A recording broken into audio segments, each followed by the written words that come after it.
What's up, guys? Welcome to a new episode of the ynggpodcast. So we have an original six matchup between the Toronto Maple Leafs and the Boston Bruins. Two fan bases that are very passionate. They don't like each other. Two teams that don't like each other. They have a history there. They played each other twice in the playoffs in the last 10 years. And this is going to be the third time in 10 years that they face each other in the playoffs. Obviously, these two teams are regarded as one of the top 10 best teams in the league. Yes, the Boston Bruins have lost the likes of Krejci and Bergeron, but they still managed to find a way to make the playoffs once again this season. And the Toronto Maple Leafs, with a lot of offseason moves, find themselves in another playoff position as well. This time they face each other for the first round, where you have the Florida Panthers winning the Atlantic Division. So, guys, what are your thoughts on this matchup? Let's take a look into both teams and basically choose who we think is going to win this playoff match. Yeah. So first, before we start, it was actually three meetings in the last 10 years, and this is going to be their fourth because they met each other in 2019, 2018, and then in 2013, and the Bruins won all three meetings that they faced each other in 7 games. So this series, all three times that they've played each other in the last 10 years in the playoffs, has gone to 7 game series. So we know that these two teams are really close in terms of just competition, in terms of the playing each other.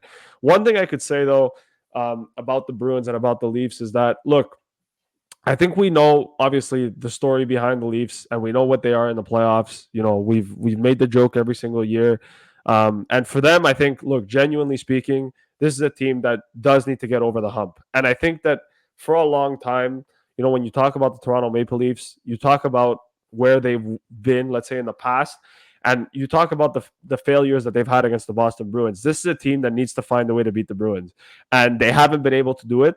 They haven't actually done it ever. Like, I think the last time they did it was in 1959, which is just absolutely ridiculous that the last time the Leafs beat the Bruins in a playoff series was in 1959.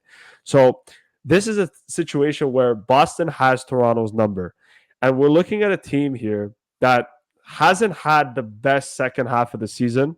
Since the All-Star break, they've been kind of mediocre, the Bruins. They haven't necessarily been at their best, whereas the Leafs have been pretty good. And obviously, we all know that Austin Matthews is on the verge of potentially hitting 70 goals if he does score tonight.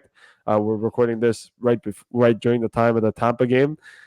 So he might have already scored his 70th. But in this situation, you know, this is going to be a very entertaining series. We're talking about two teams that really, like Chris said, don't like each other, but it's a series that is always and has been, for the most part, very one-sided. And the question I think that I'm going to ask Zach to kind of chime in here a little bit: will the Bruins do it again, or is Toronto finally going to get over the hump of beating Boston in a playoff series? I'm gonna say it depends. I'm gonna say it depends on the Leafs goaltending. Right now, Ilya Samsonov is projected to be the game one starter in that series. Yeah. Obviously, for the Bruins, it looks like it's going to be Jeremy Swayman. On March 4th, he led the Bruins to a 4-1 win against the Leafs. On March 7th, the same thing in another 4-1 win. And he's coming off a game against the Caps where he had a really good 23 save performance. So he's coming in hot, right? He's coming in hot. He should be the game one starter for the Bruins. And I think these are two teams that know each other incredibly well. Obviously, they're division rivals, and they've met in the playoffs, like you said, 3 times in the past 10 years, and this one being the fourth. So I think it's really going to come down to goaltending in this series. Which goalie could steal a game? I'd argue that this series it is going to go at least in 6 games, probably in 7, because they're two really good hockey clubs, and the Leafs are desperate, right? There's not much of a, there's been rumors circulating that there's not much more of a leash for, first of all, Coach Sheldon Keefe and President of Hockey Ops Brendan Shanahan. Yeah. So they already replaced their GM over the offseason. If they lose again in this series, this could be them cleaning out the rest of the management staff and maybe some executives as well. So the pressure is really on the Leafs in this series. But I just think overall that Boston is a better hockey club. I'll let you guys tap into your more in-depth analysis. I'll throw it back to you guys, but I just think the Bruins are such a well-oiled team. They're well coached. They play structured in almost every single game. They're a hard team to get the full 2 points from. Pasternak is a superstar in this league. You have Brad Marchand, who's always good in the playoffs. He's still a great player. Charlie McAvoy, great goaltending. They're getting depth scoring this year. Yes, it's a little bit different now compared to the 2018 and 2019 series, as during those years, Boston had Zdeno Chara, David Krejci, and Patrice Bergeron still on the roster. Now their team is led by a different core of players, but I think they're equally competent to get the job done. Yeah, so I think it just comes down to defense and goaltending at this point. And that's where the Boston Bruins win for me. You look at their defensive pairings right now, you know, Grizzlick, McAvoy, Lindholm. You have experience with Shattenkirk on the third pairing. And this is a team that has experience playing with each other. For a couple of years now, and also last year, the defensive pairings haven't really changed that much compared to last year's playoffs, where yes, they were upset by the Florida Panthers in 7 games, but I think they're gonna be more mentally prepared this time. They're not going into this series with like the best regular season record of all time. They're not going in with these high expectations. They didn't finish first in the whole league like last year. They didn't even win the division, even though they were very close to winning the division. They finished second. But with Jeremy Swayman and Linus Allmark as your goaltending duo, and you have the defenseman that I mentioned before, and then you look at the Toronto Maple Leafs, and this is a team that struggled to find a starting goaltender throughout the season. And even though Samsonov has picked it up and Martin Jones has been a pretty serviceable a goaltender, you know, at any point, we know both these goaltenders, they could break under pressure, and you never know, how consistent they can be. These are two very inconsistent goalies. Just looking back at their track record, I know Matt Murray's having a conditional stint with the Marlies right now. Is there a possibility we see him have a couple of games if it doesn't work out between Jones and Samsonov? It's possible. But also just taking a look at their list of injuries, Bobby McMahon, Joel Edmondson, Morgan Riley, McCabe, Domi, Yarncroke, Klinberg. Well, Klinberg's done for the whole season. I don't see him coming back, to play hockey ever again. But will these players be ready come playoff time? So they have a couple of days to relax, um, get healthy, and hopefully by game one they're ready. But I don't know. As of right now, I just have the Boston Bruins, and if you're even looking at it historically, Boston is superior compared to Toronto Maple Leafs in terms of playoff matchups. And when it comes to winning, a playoff round, we know that Toronto Maple Leafs uh, mentally break down, and they have a hard time, passing the first round. Even though they did it Yeah. last year, they beat Tampa. I'm not going to discredit them, but they did face a Tampa Bay team that was worn out, went to 3 consecutive finals. Victor Hedman wasn't having his best season, and they still won, but you still got to look into those things. And now you're facing a healthy Boston Bruins team with better goaltending, better defensive structure, and even looking at their forwards. Yes, like you mentioned before, Zach, that Pasternak is a superstar. He will be the X factor for the Boston Bruins alongside Brad Marchand. But Charlie Coyle and Pavel Zacha have slotted in perfectly into Bergeron and Krejci's shoes that they've left available at the first and second line center positions. And James Van Riemsdyk's been a pretty interesting and consistent depth scoring addition that they added during the offseason. And they don't have the flashiest names on paper in terms of their forwards, but there's a reason why they finished second in the division above the Toronto Maple Leafs. This team has what it takes to win the series, and they're obviously a serious contender to even win the Stanley Cup. And in terms of Toronto, they added a bunch of new faces in the offseason. Some of them have worked, some of them haven't. But just looking at their defensive pairings right now, it's nothing great. And I don't know, like, can Mark Giordano play every single game of the playoffs past the age of 40 years old? I don't think so. And I don't know. Toronto is an offensively talented team. They're a juggernaut offensively, but just overall, I just think Boston has the better team. I'm going to say this. So, look, I think that there is points to be made for both teams to win this series. I think that for me, I want the Bruins to win this series. I don't think they will. And I know people are gonna look at this and go, what? He's picking the Leafs to win this series? Look, I've paid attention to the Bruins all season. I'm looking at it from a perspective of just a neutral hockey fan. I'm not saying this, because I'm a Canadiens fan. I don't like the Leafs. I despise them.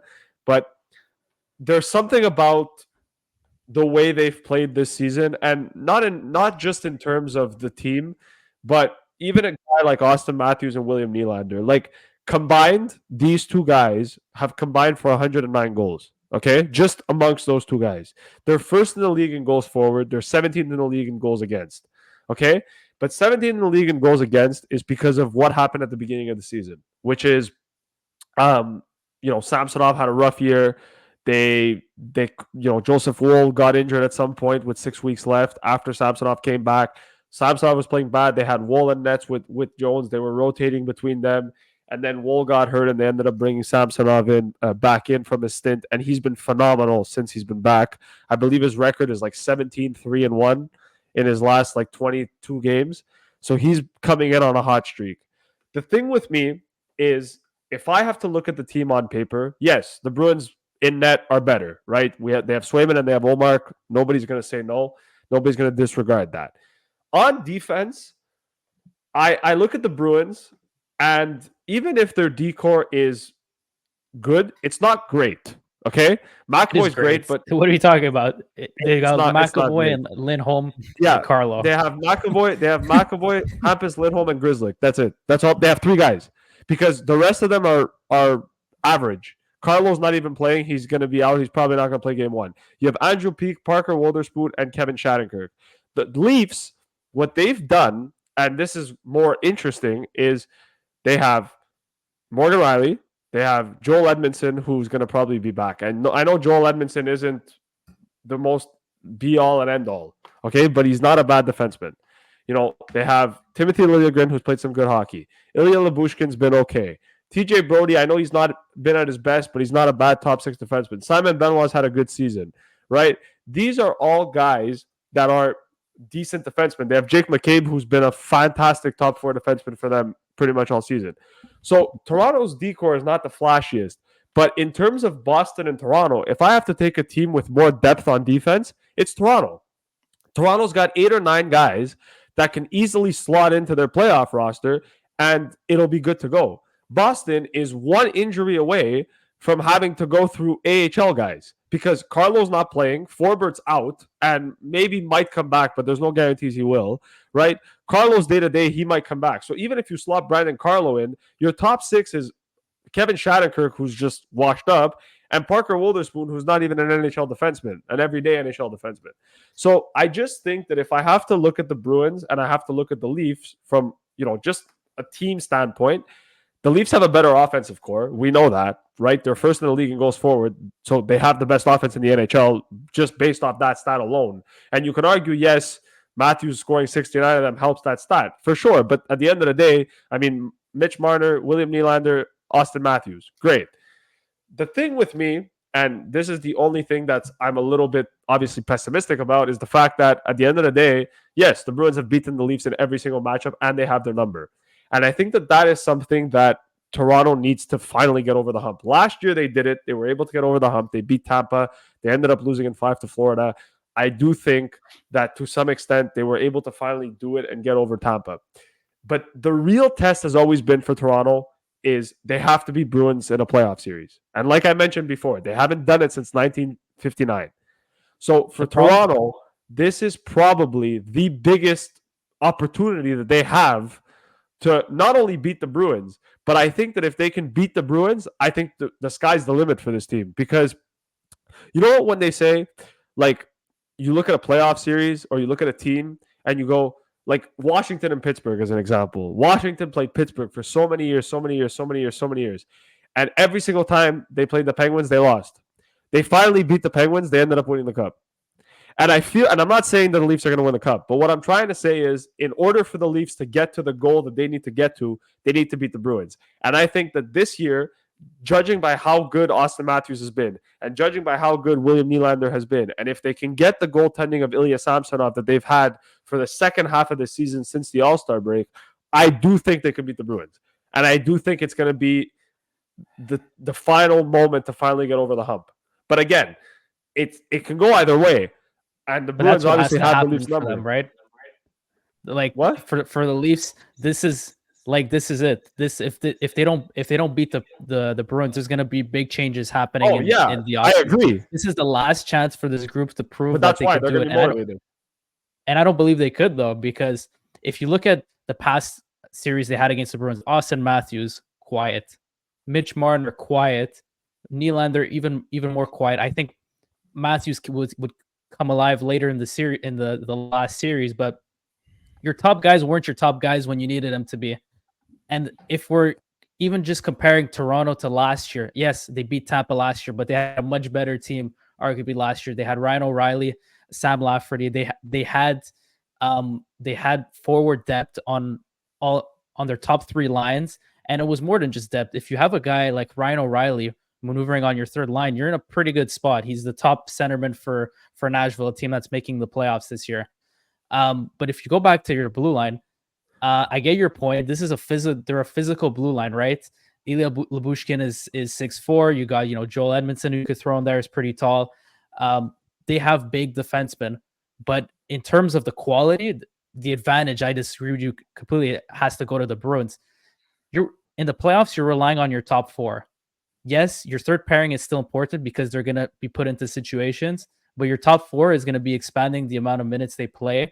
And I'd rather trust the top four that has one of the best in the game in Charlie McAvoy, has Hampus Lindholm, potentially Brandon Carlo back, and Matt Grzelcyk over anything the Leafs could offer. I know Morgan Riley's good, but TJ Brody has been very, very mid this year. Agreed. And I just think, head to head, this is a matchup that favors the Bruins, because look, if the Bruins played against Florida or against Tampa, I wouldn't feel great about this Bruins team because they don't have I don't think they would have the star power to compete with both of these teams. But when you're playing the Leafs, yes, the Leafs have the star power, but their stars are known to not do well in the playoffs. Plus, you don't have the depth necessarily around them this year, and the goaltending is such a question mark too. That, and add on top of that, the Bruins have home ice advantage. They're a perennial, very good home team. They won 34 out of 41 home games last year in the regular season. This year they won 24 out of about 40 home games this season. So they're a team that's very good in that department, and I think that's going to be another aspect in their favor. No, it's for sure. I definitely understand, your point where you're coming from, and for sure, like I said, there's an argument to be made for both teams. Like, at the end of the day, I don't think it's very one-sided as people might think it is. I mean, just in terms of stats all season, they've been pretty identical. Like, they're not, it's not like one team blows the other one out of the park. I mean, the Bruins they were 12th in the league in goals forward, and they're 6th in the league in goals against, whereas the Leafs were 1st and 17th. So again, it goes back to the same situation of these two teams are pretty identical in terms of, just the way they've played this season. And I do think that to some extent, yes, you can look at it and go, yeah, I would probably take Boston's, let's say, top four guys over the Leafs' top four guys. But I'm more looking at it from a perspective of the Leafs have the depth to where they can pretty much switch out any defenseman they want, and they'll still be able to roster a 6-man D-core that's NHL caliber, right? Whereas the Bruins, you're reliant a lot on your top four, But like I said, one of those guys goes down, you're kind of your depth is not the greatest. So for Boston, there's a little bit of a risk there. And then, like, let's be real, right? Like, you look at this Bruins team and even their team on offense. I mean, Pasternak had 110 points. He's been fantastic. But, Brad Marchand is not the same player he once was. He didn't even hit a point a game this year. I think he had 67 points this year. Hasn't been at his best, right? You look at Charlie Coyle. Yeah, he had a good season at 60 points. Zaka at 59 is not bad. But if I have to take the Bruins offense over the Leafs offense, I mean, I would take the Leafs any day of the week. Like, Yeah, in Mitch the regular Marner. season, maybe. If it's a No, game I against Arizona understand. on a I get what Wednesday, you're yes, saying. I take the Leafs offense. But in the No, playoffs, but no. I still take Pasternak and I Marchand. get that, but at the same time, I think for me, maybe I'm just looking at it from a more neutral perspective, but I'm looking at it more of in this situation to basically say, like, look, Matthews is gonna hit 70 or probably hit 70, and been Austin Matthews' best season of his career. I think that at some point your star guys have to be your star guys. And I'm just basically looking at it and going, why not now? Like, I know we always look at the That's joke fair. and we always make the joke of, like, yes, the Leafs can't do it, but I believe at some point you have to do it, right? Like, you can't not ever do it. Like, I know we always talk about, the core four, the core four, the core four. I mean, listen, like you said, if it doesn't work this year, there has to be major changes. But what if it does work? And for me, I'm looking at it more like, look, we've made the joke, but at some point something's got to give. Like, you gotta get over the hump somehow. And I believe that the best way for them to do it is to play Boston. And I think to some extent, playing the Bruins should be more motivating for the Leafs, because it means that this is what they've been wanting for a long time. Because I believe that this is the team that failed to get the Leafs over the hump. And so if the Leafs can do it, I believe it's going to put it's going to take a lot of less pressure away from them. So at the end of the day, I think Toronto's feeling the most pressure out of Boston compared to the Bruins, because the Bruins have beaten them before. They know how to win. Like you said, they've won a Stanley Cup in the last 15 years, so they know how to do it, right? The Leafs haven't. But the point that I'm trying to make is that at some point, your star guys have to be your star guys. And I'm looking at it more like it's bound to happen. I mean, if Matthews goes into a playoff season where he scored 70 goals and he's invisible for the next 7 games, well then, dude, like, at that point, you just don't, like, you're just not a playoff guy, and, like, something should happen, because this is not normal, right? So I'm looking at it going, like, Matthews has had a career season. I think if there's one time where the Leafs are going to do it, it's going to be this season. That's how I see it. But maybe, like I said, I can see it both ways. I just think that, look, for a guy who scored 70 goals to just write him off in the first round, I don't see how that can happen. I don't know. I think I have to go with Toronto in this situation. I think Toronto wins it in 7, but I'm just not going to bet against Austin Matthews, at least for round That's 1. fair. We'll see what happens in round 2, but for round 1, I can't bet against Austin Matthews. Not when he's about to score 70 goals. I just can't do it. Even if I want to, I can't. That's just how I see it. So That's we'll something see. I could agree with. Pass it over to Chris. Yeah, I think you guys both make fair points. Toronto's gonna have to do it eventually. Why not now? But it's gonna go to 7 games at the end of the day, regardless of is Boston gonna win? Is Toronto gonna win? Depending on which side you take, I still think it's gonna be a 7-game series. Yeah. It's always been a 7-game series between these two teams in the last 10 years. So, I mean, we'll see. But I do like the depth scoring that Toronto did add in terms of Tyler Bertuzzi and Max Domi. They're past 40 points, so they're doing exactly what they have to do. But they are on 1-year deals, so obviously, I think they're gonna go out and try to and try their best essentially to get themselves a contract extension past the season. But at the end of the day, it's all about winning the Stanley Cup, and Toronto hasn't done that in so long, since the 60s. So there's gonna be a lot of pressure. They're gonna have to make some decisions during the off season. They're not gonna be able to keep everybody. They're very tight with the cap, and in terms of the Boston Bruins, they're not getting any younger. And they're gonna want to prove haters wrong that last year, they choked, but this year, they're mentally prepared to, to do what it takes to get past the first round. And there's like expectations essentially. And obviously, Toronto have, the core four, and they're going to be key factors. But in the past, have they all showed up? No, they haven't. They've relied on either one or two of them, or maybe even all of them weren't um, consistently on par to what they normally do in the season. So, William Nylander had a fantastic year. Um, Austin Matthews potentially going to be a 70-goal scorer this year, and win the Rockets. So there's a lot of pressure on those two, and Mitch Marner being Austin Matthews' good partner in crime and go-to line mate. There's a lot of pressure on him, and Matthews to carry that first line, and John Tavares, still productive, but obviously the weaker of the four in terms of the core four, but he's still gonna get the job done, and I think that Toronto is they're gonna put up a fight, but at the end of the day, I still gotta go with the Boston Bruins. History has proven that. Um, Makes sense. and just their team in general, I think they have a more complete team, even though Toronto have the better offense. So, do you guys have Yeah. anything else to add in terms of this playoff matchup? No, Well, I think I'm good. yeah, just on my end, what I add to that is, the Bruins, last year they played in a series round one that they could have wrapped up against Florida, and game 7 is when it all fell apart. They had a couple of injuries. One before the playoffs to Bergeron last year. Krejci got hurt in that series and then came back.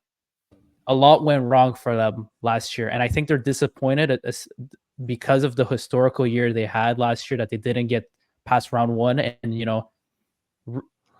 have a little bit of reap a reward for the great season that they did have. So I think this year they're going to come in with a vengeance. They don't want to make that same misstep again in the first round, and they'll be equally as hungry as the Leafs.